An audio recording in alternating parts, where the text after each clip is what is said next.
Atualidades Pampa. Oferecimento Sicredi. A gente faz diferença na sua vida financeira. Abra uma conta. E Água Mineral Itati.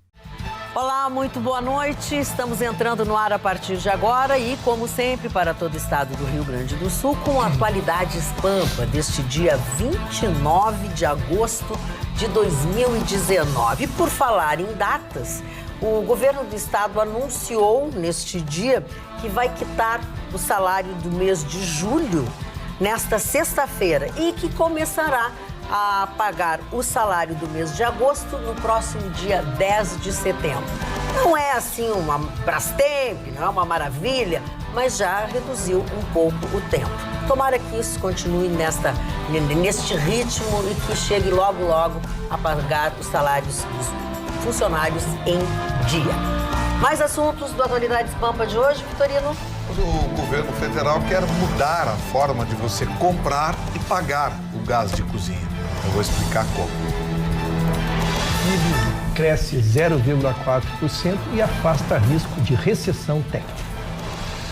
Ministro Antônio Palocci, o conhecido Parlapatão. E finalmente boas notícias para iluminar Porto Alegre, que agora vai ficar mais barato para os cofres públicos e também uma cidade com mais luz, será? O governo federal decreta sigilo para saber quem entra ou não entra no Palácio da Alvorada. Afinal, por quê? O uso da internet continua crescendo no Brasil e 70% da população já está conectada. Grêmio vai ter 30 dias de pesadelo. Como parar o ataque mágico do Flamengo, que em todas as partidas esse ano, com exceção do Bahia, faz um gol. Não entrei no governo para sair, disse Sérgio Moro em entrevista. Olha, eu não sei nem por onde começar este programa. Acho que vou começar pela rouquidão de Francesco. Francesco, você está rouco de torcer pelo seu Flamengo? E eu também, o que você tem a dizer neste momento, por gentileza, senhor, sobre a vitória do Grêmio, que até agora o senhor não se manifestou? Não, o Grêmio venceu com toda a autoridade, um time considerado por todo o Brasil muito antipático, que usa o dinheiro. Não, o Palmeiras. O Palmeiras. O Palmeiras é um time antipático todo o Brasil, porque o Palmeiras usa muito dinheiro para se diferenciar dos outros clubes. Ao contrário do Flamengo. O Flamengo tem aquele folclore carioca. E o Palmeiras deve muito à dupla de cantores, Sandy Júnior, que realmente, eu nunca vi disso. Imagina o Real Madrid vai decidir uma semifinal de Champions League e cede um estádio para Beyoncé cantar. Não existe. Real Madrid está acima de Beyoncé, de qualquer cantor. Agora o Palmeiras, na ganância do dinheiro, ele morreu pelo dinheiro. Com direito à corneta gremista. Exatamente, com memes da internet. O Palmeiras é aquela frase, dona Magda, que é muito tóxica para quem diz aquela frase, que você que sempre usa o dinheiro ou algo para enfrentar o seu inimigo, a espada, quem vive pela espada morre pela espada. Isso é uma frase que foi dita pelo Papa. Em grande fase o Chicão para Átila Uno nas portas de Paris em 553, quando ele queria invadir e caiu um raio numa árvore do lado, e aí o Uno ficou com medo e voltou lá para a Hungria, depois terminou a história dele. Mas o Palmeiras foi, o Grêmio tem um pesadelo. Por quê? Porque jogar contra o Flamengo, o Flamengo não é um time. Pode dizer tudo do Flamengo, só tem uma coisa, ele faz um gol. E esse gol, em termos de Libertadores, vale por 2. O Internacional estava levando a partida numa pressão que poderia ir para os pênaltis, que era o sonho do Colorado. Mas aquela jogada infantil do Sarrafiori de deixar a bola poder Arrascaeta, que é um dos melhores médios do planeta, serviu um cara que vai a 38 km por hora, imparável. E serviu o Gabigol. Imparável é bom. E aí terminou o Internacional. Isso aí, o Grêmio tem uma coisa que ele vai ter que doutrinar. Uma zaga que joga forte, o Kahneman não tem partida que não leva um cartão amarelo. E nessas semifinais, isso é uma coisa que tem que reconhecer. Se o juiz vai ter que dar um cartão amarelo, ele vai dar para o Grêmio, não vai dar para o Flamengo, porque o Flamengo hoje virou uma unanimidade nacional. Então o Grêmio vai ter que sair daqui fazendo gol, não levando, fazendo um score e jogar a alma imortal que o Grêmio tem de copeiro no Maracanã e ir para a final de Santiago, que eu acredito que vai com o Boca Juniors, que o Boca Juniors ontem mostrou um show de futebol. Não fez um gol, não ganhou, empatou em 0-0, botou o regulamento embaixo do braço e se classificou para a final. O senhor torce pro Grêmio ou pro Boca? Não, eu torço pro Grêmio. Porque que bonito! Vai torcer pro Rio Grande do Sul contra o Flamengo? Vai dar vou torcer pro Grêmio contra o Flamengo, mas acho que é uma parada muito difícil. Estou jogando contra uma seleção mundial. Então tu estás fazendo uma benemerência. Não. E tu acha que nós vamos perder? Não, eu acho que é dificílimo a operação, porque a Libertadores... Tu sabe por que tu vai torcer pra nós? Porque todo time que tu torce perde, é por isso que tu vai torcer pra nós. É verdade. O Russo tá ali, o Russo sabe. Estou aguardando. É que ele faz sempre um gol. O time tem uma vocação para gol. Sim. E na Libertadores vale 2 o gol. Então, se fizer um gol aqui no estádio da Arena, o Grêmio já era. E o Grêmio não pode tomar gol. Não pode tomar Magda, gol. Eu primeiro, quando fiz terça uma análise do Grêmio, gostaria primeiro de fazer uma homenagem à torcida do Internacional, que ontem lotou o Beira-Rio, fez um espetáculo maravilhoso. O Internacional chegou a estar perto do resultado que precisava, fez 1-0, mas nisso que nós tínhamos analisado, eu esticão semana passada, o Flamengo do meio para frente é uma equipe que tu não pode errar. E no futebol consegue, é impossível, né, tu jogar sem erros, né? 90 minutos. Uma bola que está se falando, o Serrafiori perdeu, mas ele perdeu uma bola lá no ataque, né? Mas o Inter, lógico, já tinha feito 2 substituições, tinha tirado seu lateral esquerdo, seu quarto zagueiro. Estava com muitas pessoas, muitos jogadores no ataque, então ficou enfraquecido. Mas foi bonito. Agora o Flamengo realmente é um time muito poderoso. Nós teremos então o confronto será diferente. Com o Grêmio será o confronto da posse de bola, que o Grêmio gosta de ter 60%, 70% nas partidas, contra o ataque velocíssimo do Flamengo. É que eu acho que não podemos deixar passar a informação, porque o Russo fala da substituição, mas também do trabalho da comissão técnica, porque o Odair tem seus méritos, tem conquistado muito dentro de casa, o Beira-Rio, né, a invencibilidade do Internacional, mas um equívoco de no tudo ou nada, no desespero, tirar um dos melhores jogadores que estava em campo, da zaga, o Cuesta, numa substituição um pouco imprudente, o Sarrafiori, um menino jovem, num jogo decisivo, lembrando que ele sim comete o erro e a zaga fica completamente despreparada para receber um contra-ataque super rápido. A gente fala assim, acho que talvez o ponto forte do Grêmio vai ser a sua defesa muito capacitada, o entrosamento entre Kahneman e Jeromel, que pode parar esse ataque, mas lembrando, passa sim pelos equívocos cometidos pela comissão técnica, pelo Odair, porque quando substituiu certo no segundo tempo, colocando mais rapidez e agilidade lá na frente para criar oportunidades de gol, o Sobis, o Guerreiro e o D'Alessandro não conseguiam entrar na área, não conseguiam distribuir as jogadas, então com a substituição, colocando o Nico Lopes mais rápido, o próprio Wellington, dentro dessa concepção, criaram oportunidades, mas fez o gol e esteve perto do segundo. E a gente lembra também, o VAR levou 7 minutos para conferir um gol totalmente legal. Esse é o questionamento, porque o próprio Grêmio conseguiu reverter um placar em 4 minutos. Isso foi o tempo que, mais ainda o tempo que o jogo do Inter ficou parado para a conferência do gol, se foi ou não gol. E aquela coisa, a ansiedade da torcida, a ansiedade dos jogadores, o despreparo da arbitragem, passou sim pelo Odair e pela arbitragem. Muito bem. Vamos, Gustavo Vitorino, vamos falar de gás, porque esse teu assunto é... Só um pitaquinho. O Internacional, enquanto não tiver treinador, não vai ganhar nada. Ah, pois é, tu não... Porque não tem treinador. Né? O Inter tem uma boa direção, que está recuperando as finanças do clube. O Marcial está recuperando as finanças do clube. Tem alguns jogadores interessantes, tem outros medianos, tem outros ruins, como qualquer clube tem, mas não tem treinador. O Odair é muito legalzinho, mas se a amizade com o jogador ganhasse competição, o Inter trazia o padre Marcelo Rossi. Pois não. Dona Magda, a senhora sabe que inferno que é lidar com o bujão de gás. Horrível. É um negócio complicado. Aquele bujãozinho de 13 quilos, aquilo é uma complicação, porque foi padronizado há algum tempo no Brasil a venda desse bujão.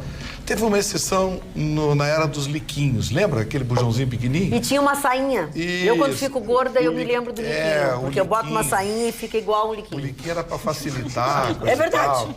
Mas o governo agora quer acabar com essa obrigatoriedade. Vai estabelecer uma regra bem clara. Gás você vai passar a comprar por quilo. Legal. Você vai, abastece o seu bujão. Toda vez que você abastecer o bujão será revisado, será testado. E aí se o seu bujão estiver em condições, você abastece. É isso que vai acontecer a partir de agora.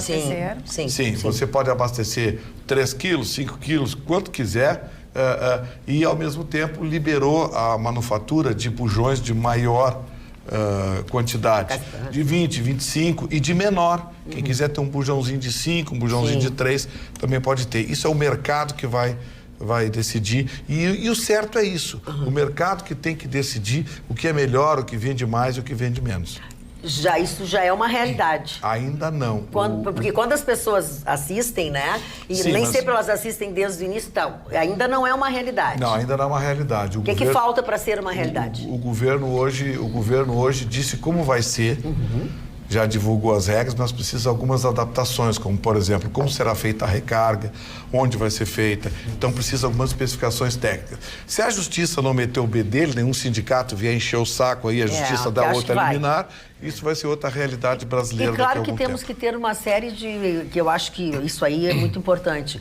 Os lugares onde você vai fazer isso tem que ser muito controlados, né? Porque daqui a pouco eu não entendo do botijão, se ele tá bom ou não, e aí cai no golpe do botijão toda novo. vez que você for abastecer, ele vai ter que ser testado. Pois que isso é para nossa segurança. Claro. Nossa segurança. O que acontece é o seguinte, nós temos que nos habituar a cobrar do governo respeito à cidadania. Está na hora de se proporcionar ao trabalhador, ao cidadão, mais liberdade. Por que eu tenho que ir lá comprar um bujão de 13 quilos? Eu não preciso. Se eu não preciso. Ou se eu não tenho dinheiro agora. Sim. Porque o problema das pessoas é que precisar, elas precisam, mas elas não têm dinheiro para pagar um de 13 quilos. Sim. Então deixa pagar de acordo se comparar ao tanque de gasolina, né? Exatamente. Você não precisa sempre andar com um tanque cheio, porque não é a sua necessidade. Vai ter que encher o tanque por quê, isso né? aí, tomara então, que isso seja aprovado. Tomara que funcione, mas vai ter que ter regras bem claras. Porque também tem uma coisa, o governo está preocupado com o preço do gás. Ele está imoral no Brasil. Uma vergonha mesmo. Está imoral. Então, ele vai abrir o mercado para que investidores possam entrar nesse mercado, que hoje é dominado por 3 ou 4 empresas. E você sabe, quando é assim... Falando em abrir mercado para investidores e outros, a Ana também traz hoje uma informação muito importante para todos nós porto-alegrenses e tem a ver com isso, né? Isso mesmo, porque o governo de Porto Alegre toma então a iniciativa de fazer uma das suas primeiras parcerias do público-privado, fazendo de fato um leilão para saber quem cuidará da iluminação pública de Porto Alegre. Um problema muito recorrente, principalmente que causa acidentes, porque impossibilita que você enxergue a via, pedestres, até pelo caso hoje do transporte alternativo ser uma realidade na capital e muitas vezes nas ciclovias, lugares que ainda não têm esse tipo de trânsito, né, onde as pessoas que usam bicicleta, patinete podem andar tranquilamente. De noite a gente sabe que acaba causando acidentes. Era um pedido da sociedade porto-alegrense, era uma necessidade e foi então fechado hoje a parceria. Quem foi a empresa vencedora foi o consórcio IPSul. O leilão aconteceu na Bolsa B2 de São Paulo e foi aí fechado o negócio em torno de 1,745 milhão de reais. Uma economia que para os cofres públicos vai passar dos 300 milhões de reais. Isso porque, dentro das especificações desse contrato, são 100 mil novos pontos de iluminação que serão instalados em Porto Alegre e todos eles com lâmpadas LED, ou seja, elas consomem menos 50% de energia quando comparada ao que hoje existe na capital gaúcha. Esperamos que sim, é um progresso, porque a gente fala parceria público-privada hoje faz a diferença em muitos governos e estados de primeiro mundo, onde a gente fala que essa realidade que às vezes o Estado não tem condição de controlar tudo, que elas gastam de fiscalizar, menos, né? Então se e gasta duram muito mesmo. Mais, né? Exatamente. E duram muito mais, que é o importante. E esse consórcio, né? Então essa parceria vai ser pelos próximos 20 anos. Então parabéns aos envolvidos e a gente espera sim que sejam resultados concretos e rápidos, porque Porto Alegre precisa. E acho que satisfaz a todos, né? Porque entre essas empresas do consórcio tem uma aqui de Canoas, né? Exatamente. Que lembra foram que 8 empresas. Quando foi falado, tinha aquela coisa, vão tirar daqui. Não, quem pode... Quem tem competência se estabelece, né, Marconi? Só para complementar a informação da Ana, não só esses pontos que ficam mais afastados, tem avenidas importantes aqui que padecem. Eu vindo para cá, para a Rede Pampa, durante o início da manhã, por volta de 5 horas da manhã, durante essa última semana, toda a região da Princesa Isabel completamente às escuras. Completamente às escuras, desde um pedaço da Silva Só até o final da Princesa Isabel, no cruzamento com a João Pessoa. Ou seja, não é nenhuma avenida periférica, não é pessoas que usam transporte público, ainda se locomovem, né? Ali no final da tarde, saem dos seus trabalhos, caminham até as paradas de ônibus, depois para casa, tudo escuro, fica muito mais fácil. Não precisamos nem nisso, né? Nós pagamos taxa de iluminação e não temos iluminação para ir. Aí, para mim, já tá bom. A luz é uma das principais ferramentas contra o crime, porque a iluminação inibe. É a forma da prefeitura ajudar na segurança. A Praça Arco Verde, lá, que eu moro, lá tá às escuras, há meses. As periquitas estão chorando de noite? As periquitas se recolhem cedo no momento escuro. Elas vão tudo para dentro dos apartamentos. Elas vão tudo para dentro dos apartamentos. Tem um dado importante também, a prefeitura vai economizar uma grana, porque a nova iluminação... 300 milhões de reais. 300 milhões. Imagina. Coisa boa, tudo né? de LED. LED é mais resistente, é uma luz fria. Sim. Agora, eu não sabia que o senhor é especialista. Como é que o senhor sabe se é periquito ou periquito? Aí tu tá querendo saber da intimidade dele. Aí não é nesse programa, é no programa de mais tarde. Eu me meto com as suas pererecas? Não. Então deixa minhas periquitas quietas. É bom. É que ele tá na onda da adoção, ele adotou as periquitas. Vocês viram a foto da dona Carla hoje, comemorando a formatura dela em Direito? Ai, coisa mais Tava assim, algumas pessoas... Bem novinha, 20 anos atrás. 20 anos mas realmente, algumas pessoas, para algumas pessoas o tempo ajuda. O tempo não passa, né? Ajuda. Ajuda. Nós estamos... Ela estava toda feliz, achando que dizer que a dona Carla... O tempo ajuda. Eu quero dizer que a dona... Mas eu não sei se eu concordo. Quero dizer que a dona Carla tem o privilégio de ser tão linda aos 20 como é aos 40. Mas que bonito! Pois estamos falando sobre a foto de queridíssima Carla Krieger, da sua formatura, onde quem conhece as filhas da Carla, que acompanham pelas redes sociais, vê que a filha mais velha dela, a Vitória, Eu Sou Você Amanhã. Pode perder do supermercado. É igual. Mas... a Carla completou ontem 20 anos de carreira, né? De formatura. E não aqui, bem de carreira, né? Não bem de carreira, porque desvirtuei o caminho. Desvirtuou bastante o caminho. Aquele do seu lado barbudo era o Tiradentes? Era o Tiradentes, sim. Tava perguntando por ti, porque tu não tinha ido na formatura. Mas quem nessa bancada está aniversariando hoje? Quem? Vamos ver quem está aniversariando. Vamos ver. Ruxeu, hoje nós queremos te ajudar. O Ruxo tá sempre em Nova York, é uma vida... Mas me deixa fora dessa estatística aí, Chicão. Me deixa fora dessa estatística. Porque desde o teu primeiro dia nessa bancada, tu contribui com muito profissionalismo, informação e bastante bom humor. Lembra da estreia?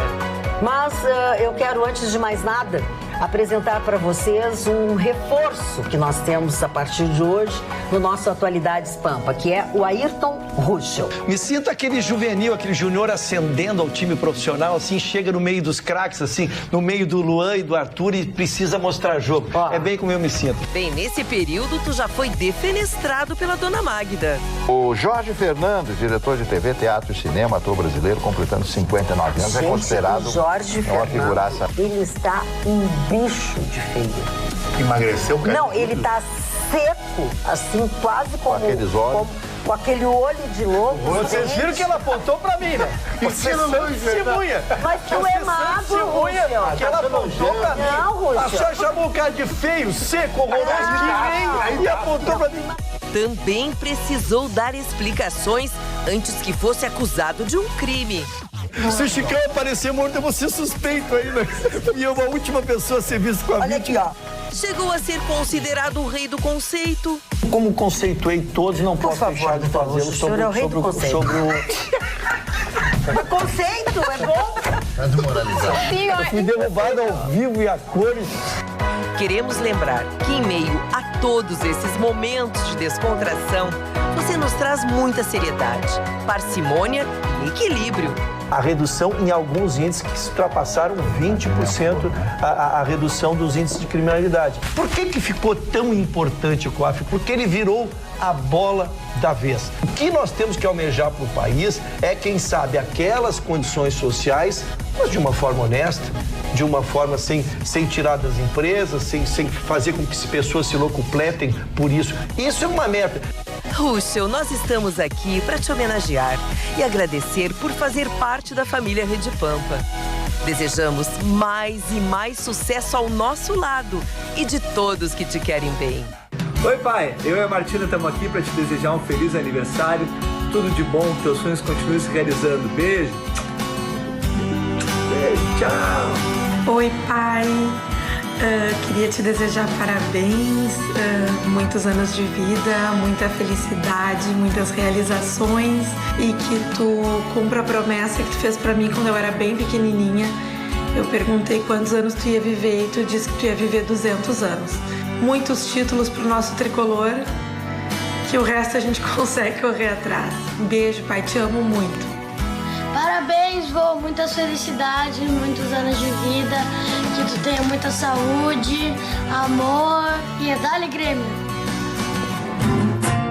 Pode até parecer fraqueza, pois que seja fraqueza, então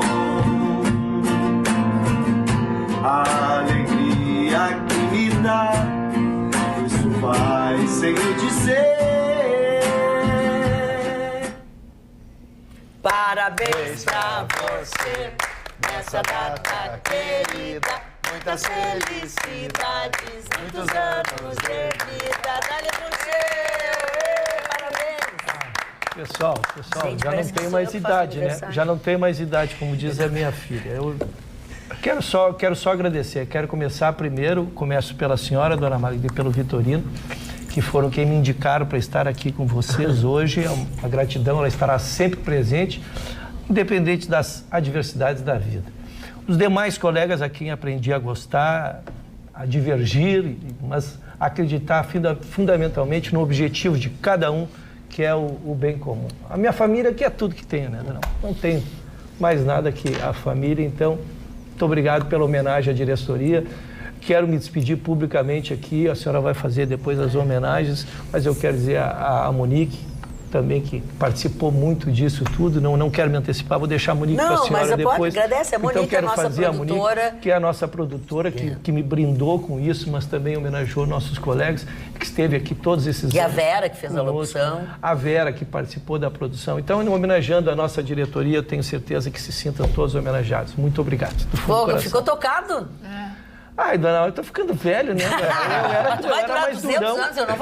Eu era mais durão, caí nas redes de prometer pra minha filha que ia durar 200, ela me cobra, eu tenho que ir à academia todo dia. Tem que ir pra academia todo dia. Que amor, né? Como marca as coisas que a gente fala. E que lindos os teus netos.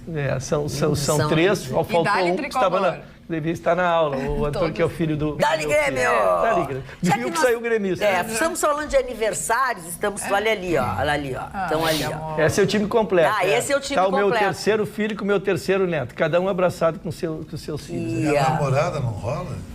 O Dr. Ruschel, ele é um homem de família. Chicão, né? Dr. Ruschel é um homem de família. Continua te ajudando. Ô, Chicão, tu continua sempre ajudando os coleguinhas, né, Chicão? Nem Chicão ele vendo o vídeo, ele não se acalmou.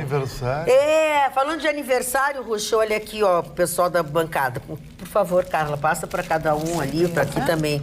A nossa telespectadora, que é a muito querida Doroteia Franco, que é uma escritora, que tem filhos, tem alunos de 3 anos de idade e que escreve livros infantis em português e em inglês.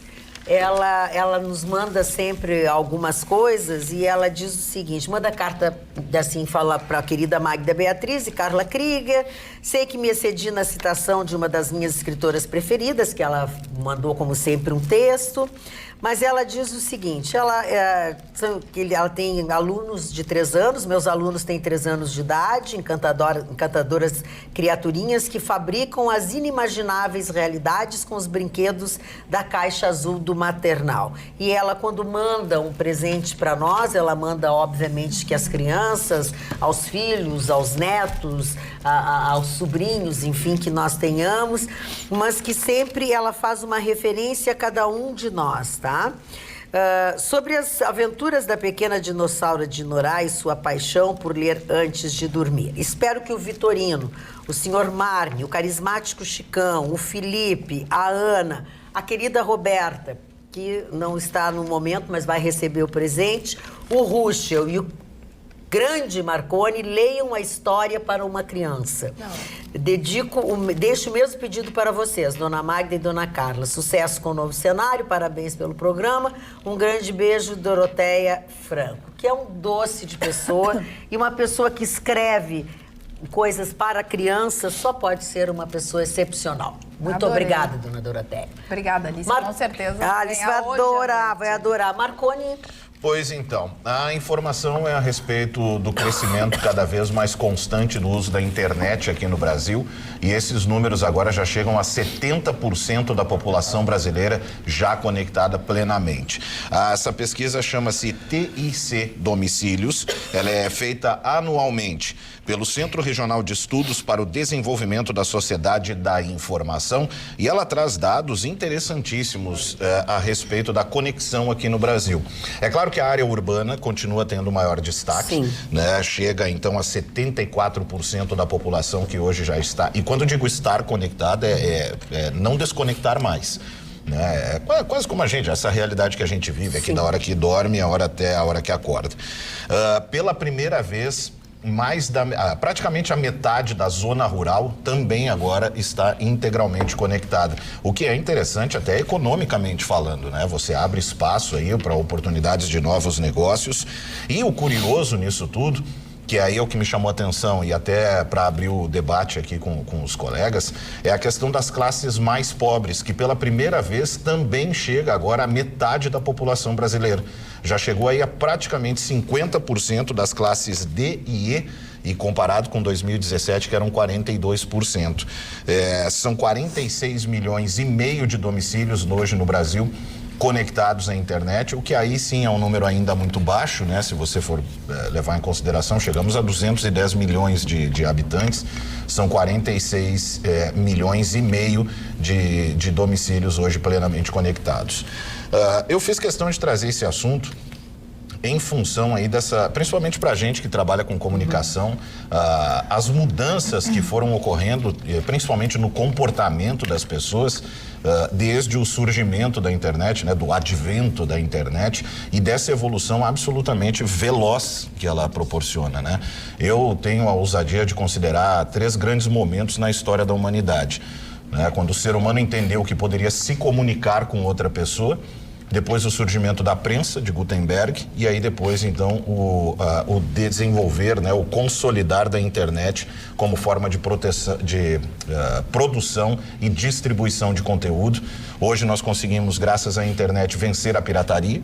Né? Eu sempre ouvi uma palestra de um dos CEOs da Microsoft que dizia que a única forma de você vencer a pirataria é oferecendo à população um produto tão bom quanto e mais barato que o produto pirata. E nós tivemos, graças à internet, a mudança na forma de ler, de ouvir música, de consumir até mesmo o conteúdo da televisão. Estamos nós aí, né, já chegando também ao YouTube, ao Facebook, e o quanto de oportunidades de emprego, por exemplo, como o Facebook foi capaz de proporcionar para as pessoas, mudando economicamente o cenário mundial. Sem dúvida. A propósito... Eu sou contrário um pouco ao pensamento do sábio jornalista Marconi.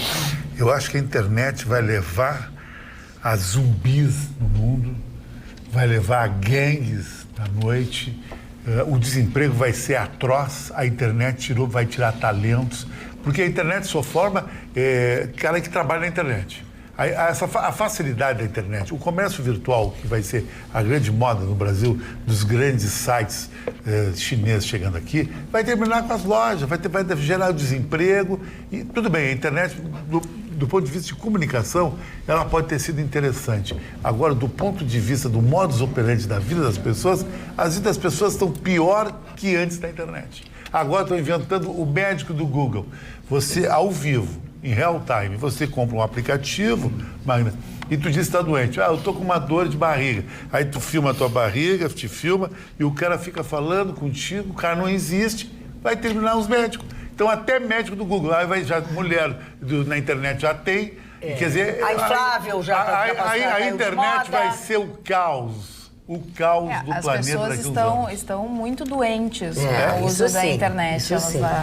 Virou um vício, como o Marcão até disse, na hora de dormir até acordar, até dormindo, às vezes a gente levanta no meio da noite e olha a internet para checar se entrou alguma mensagem. Às 4 da manhã, que mensagem isso é horrível, né? Que vai ser importante. Então, ao mesmo tempo que ela conectou as pessoas, ela afastou também as pessoas, porque as pessoas hoje dão parabéns via rede social, Facebook, outras coisas. Antes as pessoas ligavam.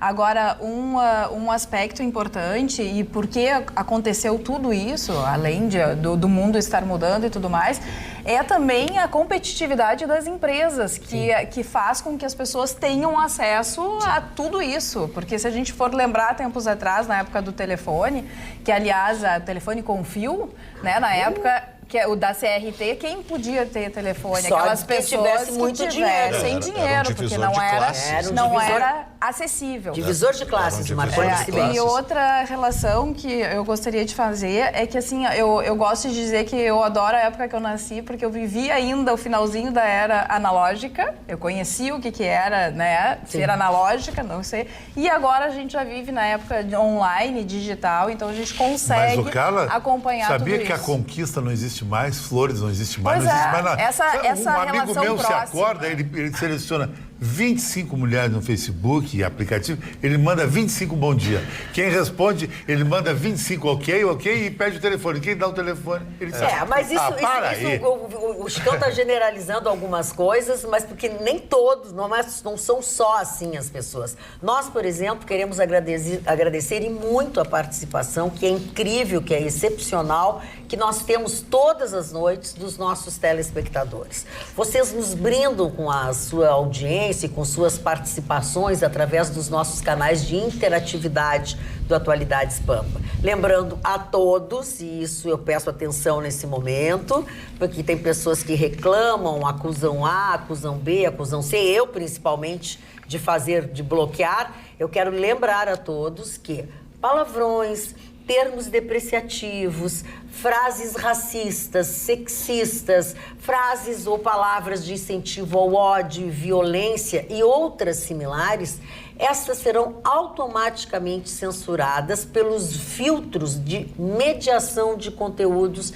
que as redes sociais têm e que nós também, obviamente, temos. Por isso, assim, participe sempre, dê a sua opinião, mas sempre com respeito a quem você se dirige, com respeito às opiniões que são diferentes das suas ou das nossas também, né? Porque o que a gente tenta fazer aqui sempre, e acho que nós desta casa tentamos fazer, é levar todos os lados de um fato, de uma notícia, para o nosso telespectador. E queremos saber o que você pensa. Eu te interrompi, Marconi. Não, só para pontuar, complementando o que o Chicão falou, sim, exatamente. Em termos de comunicação é que eu fiz questão de ressaltar os pontos positivos disso, mas concordo em absoluto com o que o Chicão colocou, até mesmo essa questão que a gente trouxe recentemente, quando a Ana falou do trabalho dos psicólogos, sobre essa cobrança que a internet leva até as pessoas. Todo mundo parece feliz na internet. É um nível de conquista e felicidade que não existe na vida real e que as pessoas, infelizmente, levam em consideração. Mas só um contraponto, por exemplo, essa questão da saúde. Por exemplo, você sabia que o Google tem se tornado um grande aliado dos ministérios da saúde no mundo todo? Sabe por quê?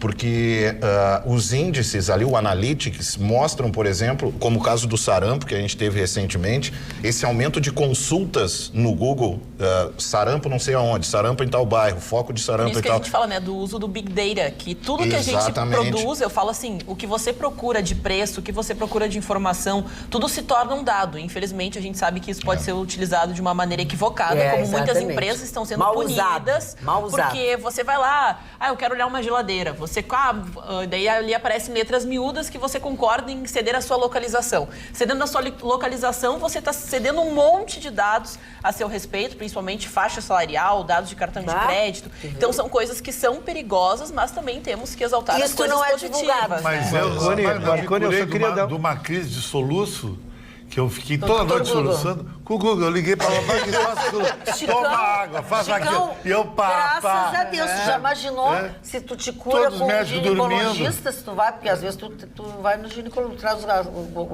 Dona Magda? Não, nunca duas. Eu, por exemplo, eu só consegui montar uma prateleira graças a um tutorial no YouTube. Tu é muito mais inteligente do que eu. Eu só consegui. E só para também, não para trazer outros dados. Hoje, depois deixa o Ruxo também participar. A educação dos jovens, eu sou uma que vivia essa educação híbrida inicialmente, indo à biblioteca, consultando. Depois era tudo no Google e hoje eu vejo, aliás, um abraço pro meu sobrinho que está de aniversário nesse final de semana, mas ele já usa a realidade virtual para conhecer vulcões, para conhecer placas tectônicas. O pequenininho? Exatamente, colocam uma realidade virtual, então ele acaba andando, ele vai fazer 6 anos. Sobrinho da Dona Ana, né? Eu falo assim, a educação está se especializando nas tecnologias digitais para trazer um aprendizado ainda melhor para as futuras gerações. Vamos dizer o nome do tive sobrinho? Que crescer. O Gabriel. O Gabriel faz aniversário quando? Ele vai a festinha no domingo, mas o aniversário dia 7. E eu tô convidada? Claro. Graças a Deus. Não, eu só queria dar uma contribuição. Eu ouvi a manifestação da Dona Carla com muita atenção e exatamente a exemplo dela também vivi a troca. Eu tenho enfrentado um mundo diferente. Não há mais como voltar atrás ou como ter reminiscência ou ser saudosista, e sim se adaptar ao mundo novo, porque o mundo novo ele te dá e te tira. Nós temos hoje essa interatividade, mas não temos mais a solidão que se tinha ontem. Hoje tu pode estar em casa sozinho e estar falando com o mundo inteiro. Isso te preenche um vazio, isso te dá uma sensação de saciedade, de pessoalidade, porque tu conversa com as pessoas ali. Então, eu acho que cada mundo traz uma realidade, né? A internet, ela agregou esta... Pois não, cara? Não, pensei que queria uma parte. Mas é isso, eu só queria dizer que, na verdade, a gente tem que se adaptar aos novos tempos, porque vocês falaram, eu me lembro quando eu tive o primeiro telefone, e mais, cara, quando se colocou uma extensão dentro de casa. Então, eram 2 peças que se tinha o telefone, era alguma coisa fantástica. As crianças dão risada disso. Mas tem muitas pessoas que se sentem também, Ruxa, muito solitárias, porque estão atrás do computador e não tem mais esse contato físico. Eu ia dizer isso quando vocês fizessem o ponto. Era um ponto que eu queria ressaltar. E outra questão é que, sobre educação, tem famílias que são muito ricas do Vale do Silício, por exemplo, lá na Califórnia, que estão fazendo exatamente essa contramão, colocando as suas crianças em lugares e escolas que não trabalham com a questão online, para desenvolver exatamente a criatividade que muitas vezes se perde. E a humanidade e sensibilidade das pessoas. Eu acho um horror saber que eu não estou sozinha porque eu estou me comunicando. Não, para mim, mas eu sou Continua sozinha. Eu sou de novo. É isso que eu estou dizendo. Sabe que esse é um assunto de muito debate. Não tem o toque, o lance. Esse é um assunto de muito debate na própria comunidade acadêmica que estuda a internet. O Volton é um cara que ele é mais pessimista. Ele vai para um caminho de dizer que as pessoas estão ficando mais sozinhas justamente porque não se encontram. Elas estão sempre conectadas, mas no fundo estão desconectadas. Outros autores, como o Jenkins, que trata da cultura da convergência, entende que na realidade não. Isso vem para fazer com que todos consigam se interligar de alguma forma através da internet. E principalmente pelos últimos fatos aí, nos últimos 5 anos, com o avanço de teorias conspiratórias, do terraplanismo e tudo mais, a gente começa a entender que a internet é muito importante, mas ela precisa de mecanismos de controle. Sem mecanismos de controle, ela espalha as fake news, e aí eu até quero trazer a notícia de ontem, que o plenário do Congresso Nacional, ele tipificou como crime eleitoral de 2 a 8 anos de prisão a produção de fake news contra candidatos. Então, nós precisamos criar mecanismos de controles para que teses esdrúxulas, e desculpa se tem algum terraplanista aqui, mas essa é uma tese que já devia estar encerrada no século XIX e que foi espalhada através da internet justamente com essa questão da facilidade de colocar qualquer tese no mundo. Quase 5% dos brasileiros acreditam que a Terra é plana. Foi feita recentemente uma pesquisa porque justamente se torna um pouco estranho a gente, nesse século, com toda a evolução da ciência, com tudo, justamente a tecnologia Wi-Fi, com satélites, a gente ainda tem que discutir sobre esses assuntos. Falando sobre tudo isso, a opinião dos nossos telespectadores nas nossas redes sociais. www.facebook.com/atualidadespampa é o nosso endereço. Entra lá no Facebook, nós estamos ao vivo agora e eu vou ler algumas mensagens. Tem que curtir o nosso canal. Boa época dos orelhões, Carla, diz a Maria de Lourdes. É verdade, tinha que ir na praia e ir no orelhão, ligar pra família pra dizer se estava bem ou não. Não, e as cabines de telefone que tu tinha que esperar, tu ficava sentado, lá era pré-histórica. Mas tinha muito marido que tirava o telefone do gancho, Dona Maria. Eu recebi denúncias. A Silvia diz, grande Ruschel, parabéns, sucesso, adoro os teus comentários, grande abraço. E outras manifestações, a Luciane da mesma forma, a Ruschel, a Beth, Cacá, Beth Silveira, Elias, todos te parabenizando aqui pelo Facebook. Muito obrigado. Todos e também nós estamos no YouTube, ao vivo, youtube.com/TV Pampa. Tem que ir lá no canal, curtir o canal, se inscrever no canal e tocar no sininho da notificação para receber informação que nós estamos ao vivo. Lá o Juliano Santos se manifesta, diz que o Eduardo Leite não fez nada. A Solange também, Maria, Geni Lourdes, enfim, vários telespectadores nos assistindo também pelo YouTube. Tá, e aqui também a Cláudia Nunes, por exemplo, diz: oi, amiga, tudo de bom para o Ruschel, linda homenagem. Vai ter festa? É o que ela quer saber. Sérgio Cunha, Edu Bauerman, de Estância Velha, muitos, a dona Rita Costa, muitas pessoas estão mandando também felicitações ao Ruschel. Que é uma característica dos nossos telespectadores, são muito carinhosos com todos nós. E eu quero me penitenciar aqui que eu entreguei livro, falei, e não mostrei o livro, né, da dona Doroti, que vem lindo. Aí eu tirei a capinha onde é que tá aqui, ó. Aqui, ó. Ele vem naquela capinha assim, esse é o mais novo lançamento dela, ó, Dino Ru, e vem o livrinho com o lápis de cor. Olha que coisa bacana que vem ao encontro do que nós estamos falando. E é muito legal numa época em que as crianças já têm os livros digitais, Exatamente. né? A gente fala é ecológico para o planeta, mas o quanto a sensação de ter o livro na mão é diferente. Marli Barcelos, por que você está tão... Eu estou pensando, estou ouvindo vocês aqui. Como é que tu diz como é que é? O quê? Moribundo. Meditabundo. Meditabundo, pensando na vida. Moribundo? Não. Moribundo, dona Márcia. Tá se turno, tudo bem. A tua única, melhor e verdadeira amiga te chamou de moribundo. Não, eu errei. Tem limite, tudo tem limite. Moribundo é meditabundo. Te amo. Posso falar? Eu sempre gostei de cinema. Eu tive problemas de família muito cedo, meus pais muito pobres e... Perdi minha mãe com 13 anos, meu pai com 15 anos e a vida não foi fácil, né? E eu sempre tive sonhos e todos os sonhos que eu tive eu realizei. E o primeiro sonho que eu tive e consegui concretizá-lo foi comprar a primeira câmera Super 8, de cinema Super 8. Fiz muitas e muitas gravações. E é claro que eu tive as minhas divas e continuo as mesmas divas até hoje. E entre elas, uma mulher chamada Ingrid Bergman. Ingrid Bergman, essa sueca, que foi para Hollywood depois de que Selznick, que era um produtor da época, assistiu um filme chamado Intermédios, que ela realizou ainda na época na Suécia, convidou ela para fazer o mesmo filme em inglês nos Estados Unidos. Ela contracena com Leslie Howard, que foi um grande ator, morreu muito jovem naquela época, e se consagra como uma grande atriz do cinema. E eu tenho aqui uma biografia não autorizada por ela. Imaginem que tem essa biografia. Eu tenho duas biografias, essa que eu vou mostrar para vocês e a outra que foi autorizada por ela. Alguns comentários. Por exemplo, Gary Cooper, o grande ator que fez filmes fantásticos, todo mundo conhece essa figura. Em toda a minha vida, nunca tive uma mulher tão apaixonada por mim como Ingrid Bergman. No dia em que as filmagens terminaram, ela deixou de atender os meus telefonemas. Olha como ela era, né? O Roberto Rossellini, que foi casado com ela teve 3 filhos. Não casem com atrizes, porque elas também são atrizes na cama. Que grosseria, como diria o Dr. Ruschel. E Anthony Quinn, o grande Anthony Quinn, né? Todo mundo conhece o trabalho desse fantástico ator, disse o seguinte: os 2 maiores talentos com quem trabalhei na minha vida foram Ingrid Bergman e Anna Magnani. Mas eu preferia trabalhar com a Ana, de quem não gostava, do que com a Ingrid, a quem eu amava. Porque ela provocava os homens. Então, a explicação dela era a seguinte. Está aqui esse livro fantástico, uma biografia que não é fácil de encontrar. Ela lindíssima.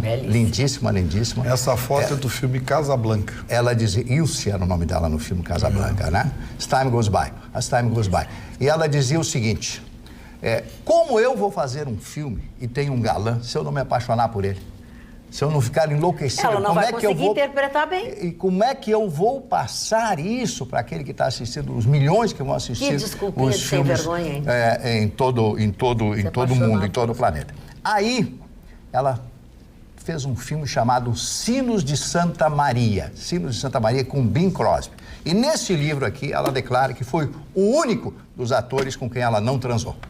O único dos atores com quem ela não transou. Quem foi o incompetente, seu Muito bem casado, e ela disse que tentou e tal. E quem assistiu o filme, ela é uma freira e ele é um padre, nesse filme chamado Sinos de Santa Maria. E se nota que não existe aquela química do casal, como você assiste o Casablanca com Humphrey Bogart, quando fala O Coração, que é outro filme maravilhoso, Spellbound, que é o filme quando fala O Coração, com o grande ator americano.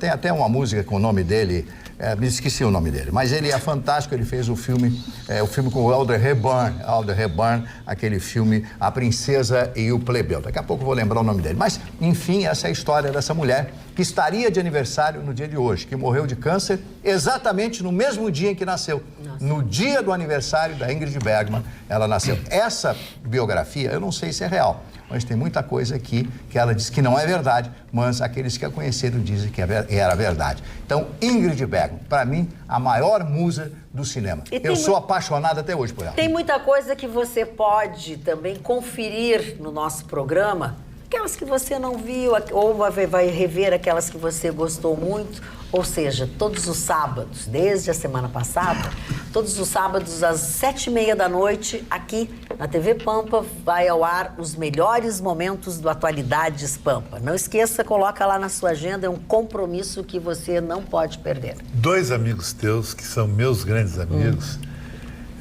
foram citados, você, ao me procurar no meu trotuar, que eu faço todas as tardes em Porto Alegre. Primeiro, Antônio Malafaia. Antônio Malafaia, para mim, foi o maior corretor que o Rio Grande do Sul teve. Era corretor individual, não era corretor de plantão. Ele disse assim, Chicão, manda um beijo para mim no ar, tá aí o beijão, e fala para a dona Magda que eu tenho uma história muito grande com a dona Magda. Antônio Malafaia, Ivone e o filho, eu vi crescer. Frequentei a casa deles, me hospedei na casa deles muitos verões. O Antônio Malafaia, além de ser, não sei se ele ainda é, o maior corretor de imóveis dos grandes negócios, nunca vinculado a nenhuma empresa, enfim, é um baita festeiro, faz uma feijoada maravilhosa, é agradabilíssimo. Eu fiquei com inveja do Chicão. Gostaria de saber muito como é que eu consigo encontrar vocês de novo. Ele manda um beijo para a Magda. Querido, uma pessoa maravilhosa. Ia para a praia conosco, a nossa família. E a outra talvez a corretora hoje mais bonita da cidade, a Alessandra Bianchi, que é amiga da dona Magda. O apelido dela é Júlia Roberts. Ela trabalhou, entre aspas, com a dona Magda no gabinete de São Chotene, na Assembleia. Ela trabalhava no gabinete e eu na Assembleia. Assembleia. Diz que a Magda é alta agitação, alto carisma, só te elogio. Lá na Lincoln Road. Também tem um abraço para a dona Magda. Então vamos. A senhora tem preferência. Não, o senhor não é para a dona Magda. Então vamos terminar os abraços para a dona Magda. Do seu Alberto e a dona Leila, que são sogros da Paula, professora de Pilates. Aí tomam vinho, são grandes apreciadores de vinho. E deixa fora dessa parte. Não me ajuda, dona. Nunca me convidaram, mas eu sei que são grandes apreciadores. E aqui vai um abraço especial para a Marisa e para o Luiz Carlos Dias, nossos telespectadores lá de Canoas, e também para a família inteira do João Bittencourt, que é de Portão. Um beijo bem especial para todos vocês. Falando em família, Gustavo Vitorino, esse e-mail é para você. Vem de Giovanni Souza de Abreu. Ok, Vitorino, falando sobre o gás, tá? Mas e a minha mãe que não tem carro? Não tem como levar o botijão para reabastecer? Essa pergunta é bem interessante. Sabe o que estão pensando para o assunto? Giovanni Abreu. Várias pessoas fizeram essa pergunta. O seu Claudino aqui também fez essa colocação, seu Claudino a minha Morelli, mãe é outra também. Que é o seguinte, você quer abastecer, como é que você vai pegar o botijão de gás, você vai botar dentro do carro? Mas vai ter serviço de teleentrega. Não, é que a lei de trânsito proíbe que você transporte o botijão dentro do carro. Mas, Então, Vitorino, deixa eu te perguntar, que eu não tenho interessante essa pergunta, viu? Eu, honestamente, eu não sei responder como isso será equacionado. A operacionalidade tem que ser pensada. Mas vai ter que ser oferecida. Vamos pensar assim como eles fazem o gás residencial encanado, eles terão que ter um mecanismo, uma casinha, um veículo. Não, mas o problema todo você tem que levar até lá. Sim, mas aí ele vai até você na situação alternativa. Não, é isso, eu estou falando deles irem. Essa nova proposta elimina a já existente ou ela agrega, por exemplo, se eu quiser continuar comprando 13 A proposta do governo é desburocratizar a venda de gás para poder tentar baixar o preço. É o que eles querem. Então, assim, essa questão é uma questão interessante. Como é que você vai levar o bujão até 4 quadras da sua casa para botar 5 quilos e voltar? Não dá para levar nas costas. Chamar o Uber? Não, o Uber não pode também. Não pode transportar. Quem é que vai transportar isso? A própria empresa que faz a questão dos bujões. Assim como tem um enorme caminhão do... Mas aí eu pergunto, você liga pro cara e diz, moço, traz 3 quilos para mim. Vai valer a pena? Mas tem que confiar na empresa, não? Não, mas vai valer a pena daqui a pouco para a empresa fazer esse processo para tão pouco gás? Mas são questionamentos. Vários questionamentos. Está colocada a dúvida. São vários telespectadores que perguntaram sobre isso. Eu confesso que não sei responder. Mas o mesmo valor que acho que dentro do gás hoje, pelo menos das empresas que a gente utiliza, ele vem com uma taxa de entrega, né? Independente o valor, então acho que esse valor associado vai valer a pena ir até o local, já está incluso dentro do valor, e até o ponto de quando existem muitas empresas, é como um posto de gasolina, todo mundo fica catando mais barato. Então vai ter aquela empresa que vai vender um pouco mais, um pouco menos, 20, 15 centavos, 10 centavos, já é uma grande coisa. Talvez se existir vamos dizer assim, uma bomba móvel que pudesse ir até a casa das pessoas. Essa ideia seria mais racional, só que a legislação vai exigir que a cada recarga, mesmo que seja 1 quilo só, você teste o bujão. Aí você teria que levar o equipamento de teste que envolve pressão, envolve o teste barométrico, teste de resistência, o teste de fundo. O nosso telespectador, o Fernando Zorato, colocou esta e tantas outras coisas, mas aí, obviamente, ele já aproveita e fala do Bolsonaro. Pergunta ao doutor Vitorino, não é uma ideia genial deste governo do Bolsonaro? Estou achando que querem promover uma série de incêndios. Não é por nada que o nosso presidente está sendo chamado de Jair Bolsonaro, não é? E o doutor Vitorino, com essa ideia genial de que, pelo visto, apoia a iniciativa, como deve ser chamado daqui para frente? Somente falta... não, mas essa é outra coisa. Quer dizer, esse já não conseguiu fazer a pergunta meigamente como nós, né? Deixa eu responder para ele. Fernando Zorato. Como o senhor é engraçado, seu Fernando. Mas por falar em família, Magda, já levei um puxão de orelha da minha aqui. Que o Gabriel faz aniversário dia 2/9, não é dia 7. Me desculpem, dia 7 é minha mamãezinha, é no dia 2. Só pra corrigir. Ela esqueceu da mãe. Levou um xingão da tua mãe. Da minha mãe, da minha tia e da minha Dinda. Conseguiu brigar, conseguiu virar. Xingão em série. Depois a gente se acerta. Bom, eu, de qualquer maneira, eu não sei quando é o um de outro, mas eu me convidei para todos. A senhora anotou a data da festa. Não, a festa a senhora não vai errar. É 2, é 3, é 4, eu quero ir. Dona Magda, eu poderia falar aqui da... O senhor vai tossir mais? Eu poderia falar da minha manchete? Poderia falar da minha... Pode, claro. Mas antes eu vou dizer para vocês... Ele faz sacanagem comigo. Anthony Quinn, eu já falei. Gregory Peck, né? Gregory Peck foi o ator que fez alguns comentários sobre a Ingrid Beck. No Rio de Janeiro, tem uma palavrinha muito comum chamada cascateiro. O que é o cascateiro? Cascateiro é aquele, né, que está sempre falando, né, é o chamado parlapatão ou falastrão, que fala demais. E nessa categoria foi incluso o senhor Antônio Palocci, porque ele fala, denuncia e não prova nada. Então ele fez uma série de acusações que não foram provadas até esse momento. E por isso, os procuradores que tomaram as delações premiadas dele estão achando que ele é um baita de um cascateiro. Mas, eu não posso afirmar uma coisa se eu não posso provar. Inclusive, ele tem uma história aqui do Bradesco, né, que ele indicou o presidente do Banco Safra, né? E aí o procurador diz o seguinte, muitas coisas ele coloca apenas para demonstrar muita influência, mas fica difícil de crer em tudo, revelou um dos investigadores. Então, tem uma série de assuntos que foram propostos, foram discutidos, foram apresentados, mostrados por ele, e que absolutamente não existem eco de verdade, porque ele não consegue provar. Você pode dizer, pô, chegar lá na caixa lá com um bilhetezinho, dizer, ó, eu ganhei a Mega Sena, mas como você pode provar? Não, não posso provar. Então, claro que eu dei um exemplo rude aqui.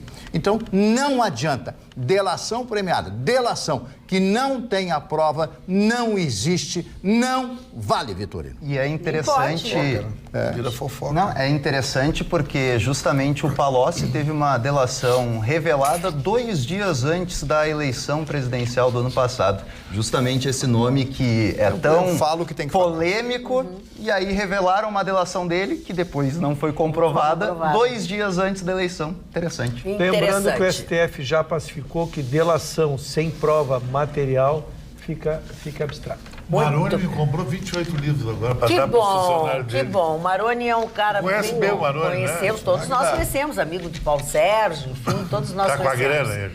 Chico, tu ia falar alguma coisa, Vitorino? Eu acabei de receber direto lá da Expo Inter o doce que é laranjinha feito em casa, manufatura assim que a gente chama? Manufatura. Feito em casa, o doce laranjinha é uma geleia com pedaços... Eu vou levar para mim. De lá, não vai mesmo. Sim, ele é doce porque ele tem pedaços. Com pedaços de geleia. Senão seria só geleia. Que foi feito e me encaminhado pela dona Lori e o seu Ari. Muito obrigado pela lembrança. Eu estive só na segunda-feira lá. Não estou trabalhando na Expo Inter esse ano. Então, eles lembraram e levaram e pediram que fosse entregue aqui na Pampa. Muito obrigado pela gentileza, pelo... Diz que o Vitorino dava um prejuízo na Expo Inter, almoçava, na jantava, tomava familiar, café da manhã. Me disseram isso, não sei se é verdade. Isso é só fofoca, Mari Barcelos. Paulo Sérgio, né? Isso é só fofoca, Mari Barcelos, porque o que é verdadeiro, que você pode comprovar, é o que a gente costuma dizer aqui. Olha, eu tenho agora para indicar para vocês, e aliás tenho indicado já há alguns dias, a Alabastro Decorações. Fundada em 1993, ela possui uma variedade de produtos para decorações de interiores. Há 26 anos comercializando tecidos para estofados e decoração, cortinas e persianas de marcas renomadas. Tem também papel de parede com mais de 150 catálogos, além de confeccionar cortinas em tecidos e colchas sob medida. Olha, tem gente que procura e não sabe aonde encontra. Pois agora atuando também com tapetes sob medida eles estão, onde você pode escolher entre diversas cores. A variedade é incrível e o atendimento é personalizado. Vista sua casa, vá até lá e saiba como vestir a sua casa. Procure quem conhece e escolha o melhor. Alabastro Decorações fica na Rua Borges do Canto, número 42. Você sabe qual é a rua, sim, é aquela conhecida rua como a Rua da Caixa d'Água, em Petrópolis. O telefone, com prefixo 51, é o 3331-2684. E tem o WhatsApp, com prefixo 51, 98401-2684. O atendimento é de segunda a sexta-feira, das 8h30 às 18h, e aos sábados eles trabalham também, das 9 até às 13 horas. Vista a sua casa e fique, além de ela ficar mais bonita, você vai ficar mais confortável. Carla, e o ministro Sérgio Moro deu uma entrevista e todos não, mas alguns ressabiados. Será que Moro fica ou Moro não fica no governo? Algumas questões envolvendo a Polícia Federal, indicação pelo presidente Jair Bolsonaro, diretor da Polícia Federal no Rio de Janeiro. Moro deixou claro nessa entrevista que ele não é o dono da Polícia Federal, que ele indicou, e foi esse o acordo, que ele indicaria o diretor-geral da Polícia Federal. E também questionado se ele ficaria ou não ficaria no governo, ele disse que entrou no governo para ficar, a ideia é ficar no governo. Falou também da questão da eleição, disse que não tem perfil de político e que não pretende concorrer e que não se vê como um adversário do presidente Jair Bolsonaro em 2022. Assim foi a entrevista dele, mas ele é muito sereno, né? Ele é bem didático, assim, no que quer dizer. E objetivo, E objetivo, exatamente. E ontem a gente já falou bastante do Sérgio Moro, o Felipe trouxe esse assunto e tudo mais. O Felipe fez uma pergunta: em que país que o juiz que, enfim, julgou a Lava Jato também virou o ministro? Aí eu tenho para te dizer, Felipe, fiquei pensando na tua pergunta, no mesmo país que foi tomado por uma corrupção endêmica, que a corrupção se tornou institucional, se institucionalizou a corrupção, que muita gente ganhou dinheiro, que muita gente perdeu dinheiro, que muita gente está na miséria, que aqueles que pensavam que teriam alguma oportunidade ficaram com uma dívida enorme para pagar, não tem dinheiro para pagar, não tem emprego, um desemprego enorme, e que surge, na minha opinião, e essa é a minha avaliação, alguém que estudou muito, porque ele estudou muito, foi uma pessoa muito estudiosa e com vontade de acabar tudo isso, né?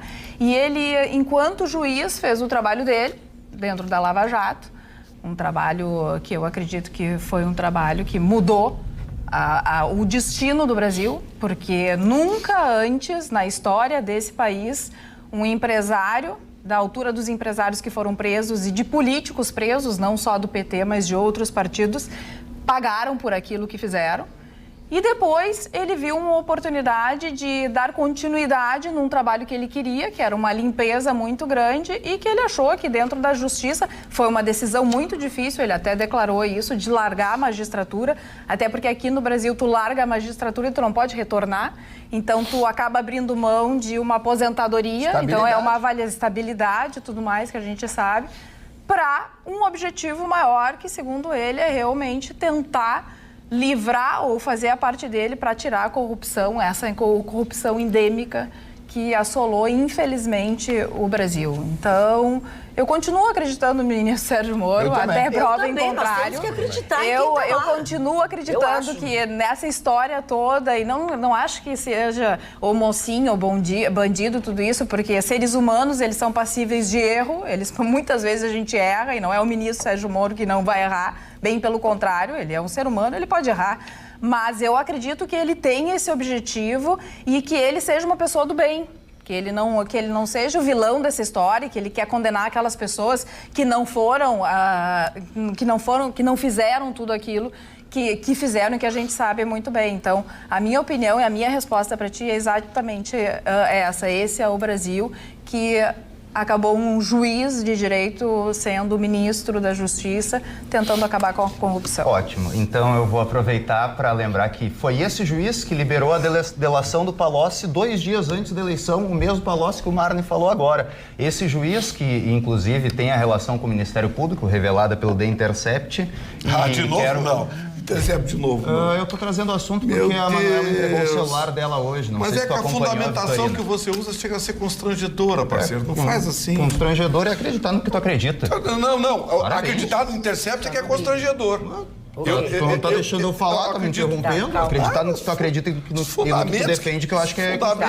Os fundamentos que você usa chegam a ser constrangedor. E quero concordar com a Carla que a corrupção é, sim, endêmica do Brasil, só que ela não é endêmica de 15 anos para cá. A corrupção existe no Brasil desde a época da construção de Brasília, depois nos governos militares e também agora nos últimos governos do PT. Que bom que finalmente se descobriu a corrupção. Quero aproveitar, inclusive, para indicar um documentário, um filme documentário, Democracia em Vertigem, filme que está na lista de 100 melhores filmes de 2019 do The New York Times. Lá, a Petra Costa, que é uma documentarista espetacular, ela mostra como as mesmas empreiteiras que construíram Brasília, que estiveram o tempo todo no governo da ditadura militar e que ganharam muito dinheiro, foram as que estiveram envolvidas nos escândalos de corrupção do PT e do governo Lula. E por isso que a corrupção não começou de 15 anos para cá, ela sempre existiu. Quando tentarem lhe dizer que a corrupção é fruto de um partido, lembre que na própria Lava Jato, o PP teve mais denunciados do que, por exemplo,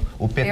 Eu falei de todos os partidos, eu não quis colocar um partido. Com relação aos militares, eu não sei, tu pode me dizer algum militar que tenha enriquecido, que seja rico e tudo mais? Eu desconheço. Eu conheci pessoalmente o presidente João Figueiredo, almocei com ele 2 vezes. Tive essa honra, esse prazer de almoçar com ele. Pobre presidente Figueiredo.